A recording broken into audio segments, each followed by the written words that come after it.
Yan, good day mga construct. Dito tayo sa project natin para mag-share ng mga panibagong construction tips. Yan, bali kung makikita nyo, bagong kabit yung ating wood na handrails. Bali, gumamit tayo ng 2x3 na good lumber. Nalimutan ko lang yung klase ng kahoy na to. Ayan.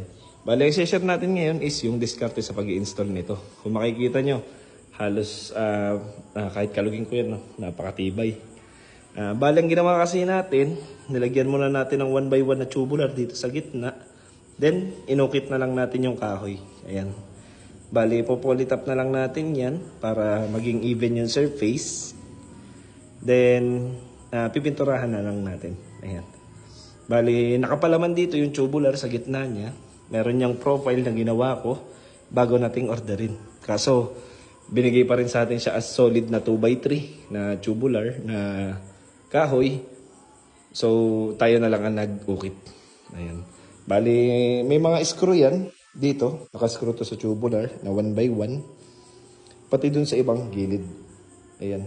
Bali, ang gagawin na lang natin dyan is mamasilihan na lang natin yung mga dugsungan para at least naman maitago natin yung pinakang junction. I mean, yung mga 45 nito tsaka yung dugsungan. Ayan. Bali, ipipinturahan na lang natin ng wood finish. So, ilan po muna share natin ngayon. This is Engineer Barlan sharing another construction tips. Thank you mga construct.